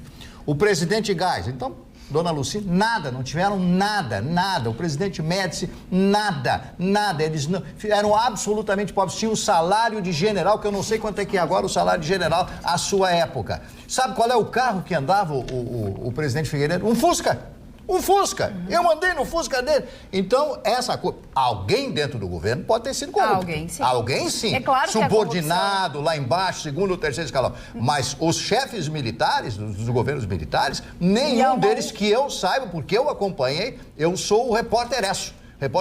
testemunha ocular da história, porque toda essa história, este que vos fala, presenciou, porque eu fui locutor, apresentador e tal, de todos os programas daquela época de rádio e televisão que falavam a respeito disso. Não tinha, era proibido. Você andava, por exemplo, de noite, sem documento, vai pra delegacia. Andava lá, sabe? Então essa coisa de direitos, e hoje você vai perguntar, custódia, você vê, foi bem tratado pelo brigadiano, ele me bateu, me deu um tapa na orelha, coisa parecida. Então, isto é de agora, depois dos governos que nós tivemos do Fernando Henrique, porque não foi só do PT, não, que já veio da época do Fernando Henrique. Desculpem essa minha diatribe, mas é a realidade que eu presenciei isso, eu participei disso. É claro que a corrupção não começou no governo do ex-presidente Lula. É claro que ela já existia, mas o ex-presidente Lula... Detonou e entrou com o discurso que ia acabar a corrupção, que as pessoas acreditaram nele exatamente para mudar tudo isso. Isso que deixa o negócio ainda mais nojento e asqueroso, desculpe o termo. Mas eles entraram para acabar com a corrupção e acabaram institucionalizando, no meu ponto de vista, a corrupção. Posso trazer o meu assunto que diz respeito a isso? Deixa só o Russo concluir. Agora é que eu tô anotando aqui, eu tô que nem guri de colégio. Eu fico que nem guri de colégio, vocês vão falando as coisas e eu vou anotando aqui. Obrigado pelo seu convite para a festa que o senhor vai dar depois. Pois não, seu Mário, mas o senhor é a minha convidada de honra. Muito obrigado. Primeiro... E a gente é convidado. Eu te digo assim, me declaro incapaz de fazer um julgamento dessa postura do Moro. Eu acho que nós precisamos de um distanciamento histórico.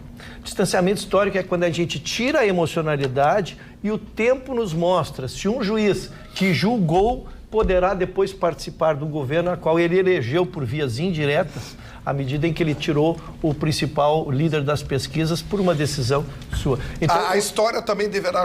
Deixa eu terminar lá que eu quero dar... Faz a tua lista. Eu te dou a parte porque eu não tenho pressa, desde que eu possa falar depois. Não, continua. Vai mudar o assunto? Se não, vai ser o mesmo assunto. Então termina. Eu estou fazendo a recalchutagem aqui do que foi feito, se a Dana Wagner me permitir. Então, primeiro, em relação a esse fato, nós precisamos do distanciamento histórico. Segundo, quanto a enriquecimento ilícito, eu acho ruim de comparar dois períodos, porque na época da ditadura tu não tem os acessos à informação. E por mais crítica que nós tenhamos aos governos recentes, uma coisa tem que se dizer, a Polícia Federal não foi trocada, os dados todos saíram, foi tudo publicizado e por isso que nós temos 200 e poucas pessoas presas e bilhões recuperados. Por último, que é o meu comentário mesmo, cara, em relação ao Moro, eu acho que ele foi botado numa confusão ali, porque ele não é político. E no momento que se tentou dar o viés de candidato político a ele, né? Já colocaram uma... Então ele veio a público e disse o seguinte, não sou candidato a presidente, deixa eu fazer o meu ministério aqui, eu acho que até como proteção a ele.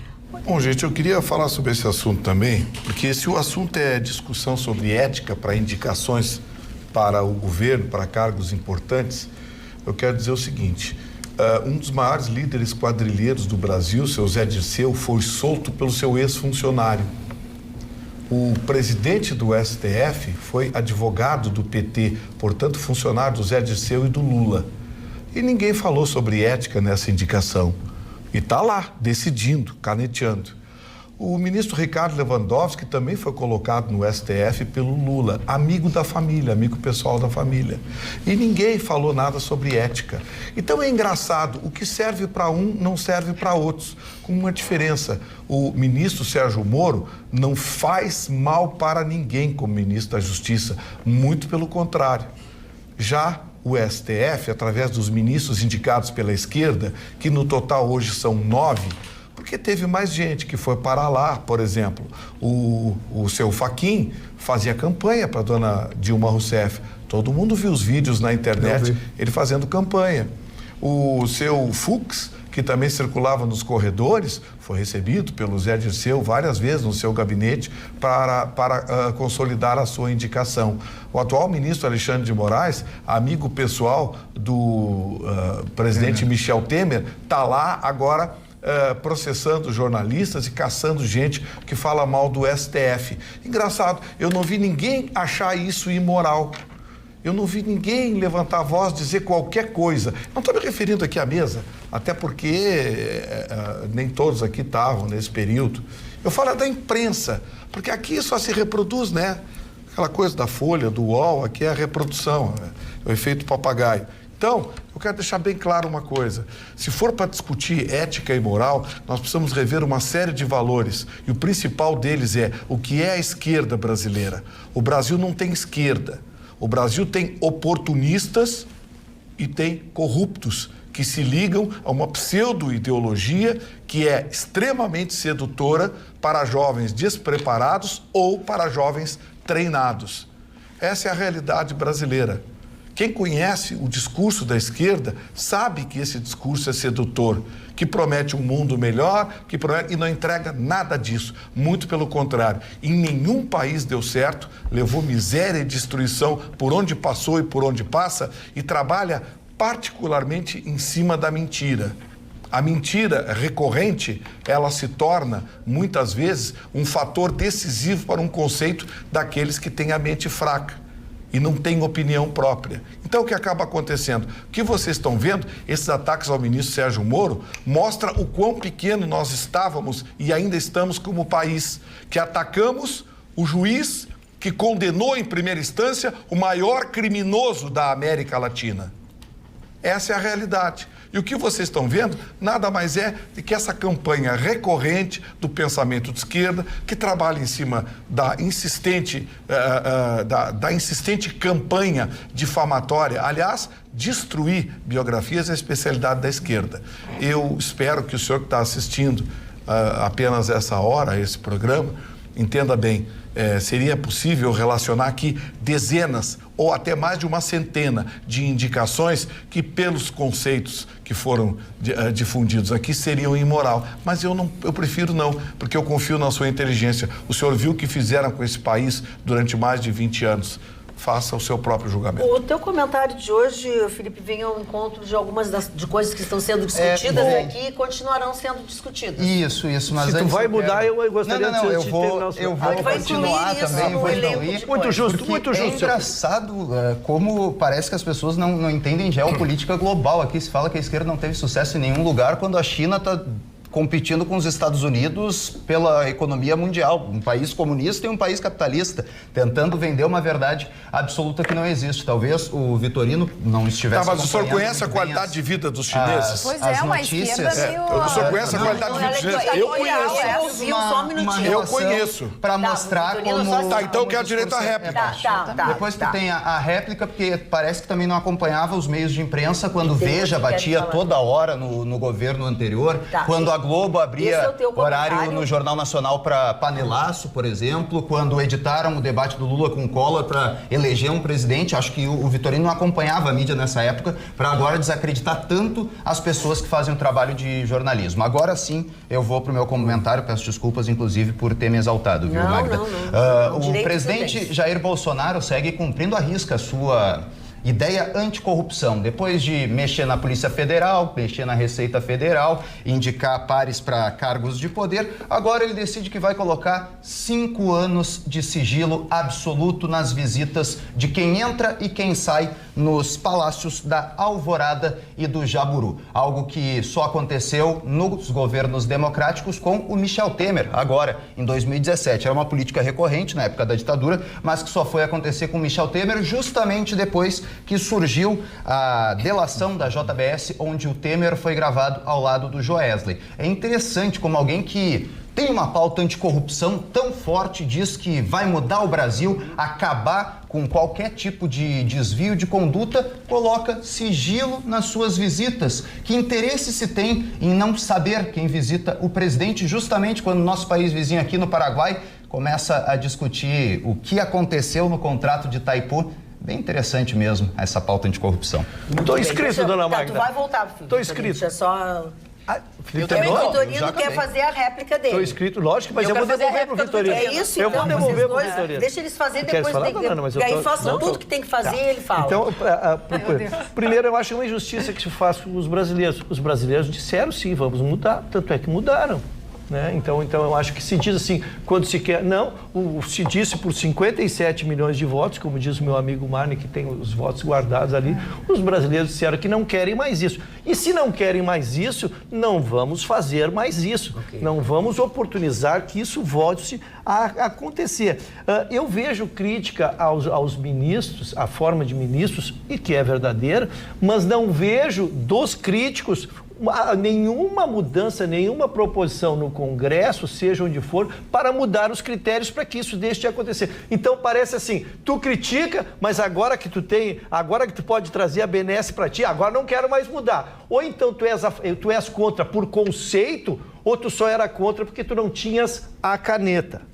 E por último, eu quero lembrar o seguinte, quando se fala, dona Maria, eu não sei porque não sou especialista mesmo, o meu colega fala muito em esquerda, eu quero lembrar que o governo era composto de PT, PMDB, PP, no qual tinha como deputado hoje o presidente Jair Bolsonaro. Eu não sei como é que tu chama tudo isso de esquerda. Para mim, era um bando de partidos corrompidos e corruptos, que estão hoje na Lava Jato. Se tu pega, não escapa ninguém, escapa o pessoal porque não existia. Escapa o pessoal porque não existia. Mas todos, dona Magda, todos que a senhora quiser incluir aqui, PSDB, PP e essas outras siglas que eu nem gravei, estão dentro dos partidos da corrupção. Ana. É que eu acho ainda dentro dessa concepção, porque a gente fala e é muito fácil associar, porque de fato é uma realidade. Eu digo, mais uma vez, a história dirá, porque temos muitos anos de indicações políticas, mas lembramos que pouco se faz para evitar que essas indicações do STF sejam ainda indicações políticas. A gente tem um STF aparelhado com as visões, porque ainda estamos baseados em indicações das pessoas que estavam no poder, daqueles que poderiam ter benesses com aquelas pessoas que lá estavam. Lembrando que recentemente o próprio Bolsonaro foi criticado porque o próximo ministro será alguém, terrivelmente evangélico para compor aquela bancada, porque justamente ele está trazendo os seus interesses e aquilo que ele acha certo. E a própria Carla colocou do governo asqueroso, que prometeu algo e não cumpriu. Vamos lembrar que recentemente Jair Bolsonaro também esteve envolvido numa crítica na chamada, ou tão criticada, que ética de uns e outros, mas a ética tem que ter o mesmo peso para as duas moedas e para os mesmos partidos. Jair Bolsonaro foi acusado de indicar o seu próprio filho para ser embaixador nos Estados Unidos. Eu não sei que, de fato, uma pessoa que fala tanto ética, isso, errado, certo, quando já defendeu aqui e ainda defende, estou citando o Vitorino aqui, a decisão do presidente Jair Bolsonaro de colocar o próprio filho, que, lembrando, não tem ainda, se tivesse um currículo na área, com trabalhos expressivos, até mesmo porque é uma profissão que demanda e seja muito especialistas com línguas, isso e aquilo, quando ele mostra um despreparo claro numa entrevista dada à CNN recentemente. Perfeito. Tá, mas se ele tivesse... Que entrevista a CNN, despreparo, preparo? Você conhece o currículo do filho do Bolsonaro? Conheço, e pelo que os especialistas até então afirmam, vamos ver qual é a formação dele. Vamos ver se o senhor sabe qual é a formação dele. Acho que o senhor poderia ser mais competente. Tá bom, então tá. Ele é de direita. É esse o que é. Não é de direita. Vamos começar corrigindo as informações amanhã trarei aqui. a entrevista que ele deu, então. Vamos começar corrigindo as informações aqui. Primeiro. Mas não como o senhor fez com a NASA. Primeiro, vamos começar... com informações certas. Porra. Parou, Vitorino. Vamos deixar eu falar? Tá, deixa assim. Vamos começar corrigindo as informações. Primeira delas, a China não é sucesso, não. A China tem 2 milhões de escravos que trabalham por $30. 92% da população da China está abaixo da linha da pobreza. A China tem um poderio econômico que é do governo. É do governo. Governo comunista, chinês, ditador, é que é rico. O povo é pobre, miserável. 92% da população chinesa vive abaixo da linha da pobreza. É gente que vive no interior, vive literalmente no meio do mato. Não tem energia elétrica, não tem sanitários, não tem nada. É gente que vive de forma miserável. Isso é sucesso? Não, isso é fracasso. O governo chinês é rico, o governo chinês é poderoso. Sim, é isso que o socialismo prega. É todo o dinheiro e todo o poder na mão do grupinho, daqueles que estão ali para se locupetar disso. A China não é exemplo social para ninguém. Pode ser um exemplo econômico. Agora, me dá 2 milhões de escravos, eu também monto uma das maiores nações do planeta. Vamos avançar. 92%. O filho do senhor. Ninguém se revela, tá bom? O filho. Eu deixei o senhor falar e não interrompi. Então, desculpa, te peço desculpas. É que é um dado desses completamente jogado ao léu. Não, então o senhor procura. O senhor procura. O senhor procura. Acredita, Felipe, o senhor procura. Porque já fui chamado. Então é isso que a gente está falando. Tu tem retirada de liberdade. Tu está defendendo um socialismo, né? Não estou defendendo, estou dizendo que os dois lados podem dar certo. Não tem um mendigo. Não existe um mendigo na China, por exemplo. Só um pouquinho, eu vou dizer para os dois, tá? Para os dois, por favor. Todo mundo respeitou a fala. Agora deixa o Vitorino concluir a fala dele. Deixa eu prosseguir. A indicação do filho do Bolsonaro, para vocês terem uma ideia, na próxima semana, o embaixador brasileiro e o filho do Bolsonaro serão recebidos pelo próprio presidente Donald Trump. Faz parte da campanha que ele está fazendo para ser embaixador e eu apoio um cara que tem o telefone pessoal do Donald Trump para ser embaixador no Brasil. O seu Bolsonaro, o filho do Bolsonaro, por favor, vejam o currículo dele e vejam se ele é algum tipo de analfabeto ou se ele é algum sindicalista indicado para cabide de emprego. Não.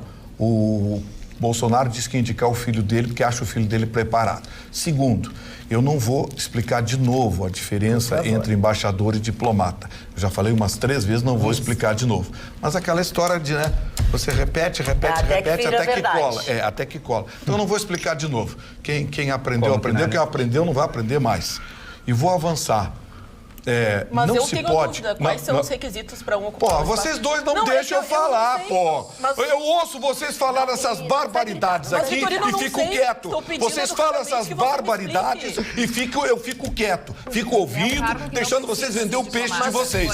Agora, quando eu quero falar, fico sendo interrompido. Eu quero respeito. Vocês não querem respeito? Eu também quero respeito. Quando vocês falam, eu ouço. Então, quando eu falar, ouça. Quando eu falar, ouça. Não é agora que tu vai tirar a tua dúvida. Fala, então vamos lá, vou avançar. Um embaixador, ele tem que ser, acima de tudo, um político. O diplomata é que tem carreira, o diplomata é que tem que ser preparado para negócios internacionais. O embaixador não. O embaixador, ele é indicado invariavelmente por seu destaque pessoal dentro de um tecido social da nação a qual ele pertence. Essa é uma regra geral. Existem casos de embaixadores sendo indicados em todos os países. Teve um país, acho que foi Luxemburgo, que o primeiro-ministro Luxemburgo indicou a mulher dele. Então, assim, vamos entender bem como é que funciona o mecanismo. Agora, você simplesmente criticar tudo, a todos, o tempo todo, levantar suspeitas sobre o Moro, levantar suspeitas sobre o Bolsonaro, a família dele, os ministros, se atacar o tempo todo, não trazer nada que preste, isso é de um desserviço ao Brasil, isso é de um despreparo que honestamente me constrange.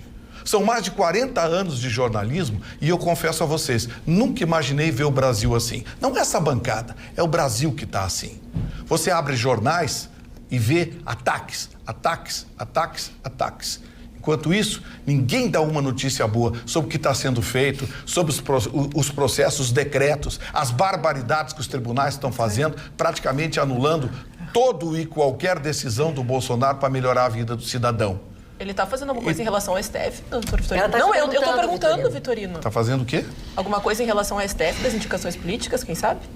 Em relação a... não entendi. As indicações... As formas de nomeação dos formas de nomeação do STF. Já que esse é o problema do STF, né? Por uma aparelhagem do PT, que ele poderia, então... A forma de nomeação do STF, ela tem que ser proposta pelo Senado. Existem 3 propostas diferentes, uma delas do senador Lazia Martins. O seu Alcolumbre sentou em cima dessas propostas porque tem o rabo preso no STF. Os próprios pedidos de impeachment de ministros do STF, todos eles estão debaixo da mesa ou na gaveta do seu Alcolumbre, que se recusa a colocar isso em votação, porque tem rabo preso, ele e uma porção de outros senadores.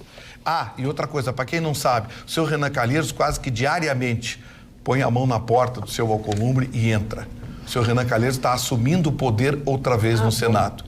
Ou seja, 57 milhões de brasileiros mudaram o executivo, mas o legislativo, especialmente o judiciário, continua o mesmo. com uma diferença. Agora a imprensa também tomou o seu lado. Obrigada, Vitorino. Olha aqui, o Mário, vamos parar só um pouquinho. Agora o Mário vai ler os aniversários, que é pra gente respirar, pra vocês pensarem em alguma coisa e daqui a pouco a gente volta. Estão dizendo que eu sou mais bonito que o Bruce Willis. Mais estiloso. Mas estão Eu também acho isso, Chicão. Eu também acho isso. São dois. Isso é o mais importante. Não sei quem disse, mas eu também acho. Isso é o mais importante que essa arenga toda. Muito bem, vamos aos aniversariantes. O primeiro aniversariante de hoje é um grande filósofo e historiador inglês chamado John Locke. John Locke foi o primeiro que sugere o empirismo, né, como base filosófica de vida. E é o primeiro inglês a propor e a propagar a liberdade religiosa. Veja só a importância deste homem, chamado John Locke, do século XVII. Veja quantos anos ele propunha o empirismo, né? O empirismo, por exemplo, o amor. O amor não tem comprovação científica, então é uma coisa empírica, né? Você apenas sente. John Locke foi uma grande figura. Olha a pessoa amada, dilata os teus olhos e aumenta a pulsação cardíaca. Eu sou que está dizendo, mas o senhor já não tem mais pulsação. O Aleijadinho, escultor, entalhador, desenhista Aleijadinho. Olha, todo mundo que conhece Minas Gerais já foi lá conhecer a obra do Aleijadinho nas cidades próximas, inclusive a Belo Horizonte. Minas Gerais é um belíssimo estado. Belo Horizonte tem 3 milhões de habitantes, uma cidade fantástica, uma noite fantástica. E a obra que foi realizada naquela época pelo Aleijadinho permanece até hoje lá em Pedra Sabão. Depois, Dr. Bezerra de Menezes. Dr. Bezerra de Menezes, uma das grandes figuras do espiritismo no Brasil. Ele criou, né, através dos seus livros, né, e claro que os livros foram baseados na cultura espírita, né, de atendimento, sem nunca cobrar absolutamente nada de ninguém. Quem foi um centro de kardecismo sabe o que eu estou falando. Outro aniversariante, Apolinário Porto Alegre, escritor e poeta brasileiro. Barry Sullivan, outro ator americano de grande sucesso à sua época. Ingrid Bergman, já falei. George Montgomery, que fez alguns filmes B. Richard Attenborough, que é um diretor de cinema e ator também inglês, que é fantástico. Dinah Washington, a grande cantora negra americana. Fada Santoro, é uma atriz brasileira que fez muitos filmes na época da Vera Cruz, Companhia Cinematográfica Vera Cruz, em São Bernardo do Campo, que se propunha a ser uma Hollywood, a Companhia Cinematográfica Vera Cruz. Eu não conheci nenhum da Vera Cruz. Eu conheci Tico Tico. Não, mas ele está falando da Vera Cruz. Vera Cruz. Eu tenho Floradas da Serra, Tico Tico no Fubá e outros tantos filmes maravilhosos, porque a cultura brasileira da década de 50 e da década de 60. Inclusive, o Mazzaropi fez os seus primeiros filmes com uma carrocinha e chofer. Mas são cultos. Até hoje as pessoas gostam de ver o Mazzaropi. O bondoso Mário tem toda mas o senhor Chico Andorfano, ele quer me abespinhar. Quer me abespinhar. O grande senador e político americano John McCain. John McCain, herói de guerra. Este homem que postulou a presidência dos Estados Unidos, perdeu para o Obama. Este cidadão que representava o seu partido, o Partido Republicano à época. Ele foi preso no Vietnã, ficou junto com outros oficiais presos, e aí quiseram fazer uma troca propondo a liberação dele, mas que os outros continuassem presos. Ele disse, negativo, eu vou ficar com meus companheiros. E por isso ele foi considerado e era um herói de guerra, morreu recentemente com um tumor cerebral, né? Olha, ele nasceu em 1936 e morreu em 2018, com 82 anos. Elliot Gould, ator americano, que fez uma bela carreira no cinema e que foi casado... Esse cara, ele teve no Festival de Gramado. Você sabe que ele foi casado com a Barbra Streisand, né? E aí já... Maravilhosa. Essa mulher não canta. O seu Mário se controla sempre que cita a Barbra Streisand, dona Maia. Mas ele é apaixonado por ela. Mas ele tem que ter uma postura quando ele cita as aniversariantes. Mas eu não posso, quando o senhor fica aí reclamando que está solitário, o senhor não consegue nenhum amor na sua vida, o senhor está que nem eu. Você é vigilância, o senhor é sofredor. Bom, depois do Elliot Gould, o Edu Lobo, meu querido amigo Edu Lobo, né? Edu Lobo, completando hoje 76 anos de idade. James Hunt, pode falar a respeito. Conheci esse cara. Esse cara foi jurado do Miss Mundo em 77, campeão da Fórmula 1, onde uma ex-namorada minha foi em terceiro lugar. Deixa o Mário falar no... Miss Mundo... Parou. Isso aí. Bom, E ela não permitiu o nome no livro. Cássio Gabos Mendes, ator brasileiro, e finalmente a Alessandra Negrini, que completa hoje lindíssima, 49 anos. Ex-namorada do Romário. E a Matilde Gomes, a Tili, que mora em Porto Alegre, que está completando 102 anos, que o segredo dela é viver bem, ler muito, como Marne, não tomar remédios e gostar de viver. Daí, os nossos cumprimentos à nossa aniversariante de hoje de 102 anos. Obrigada pela sua companhia. Voltamos amanhã, logo depois do Jornal da Pampa. Estejam conosco. Até lá.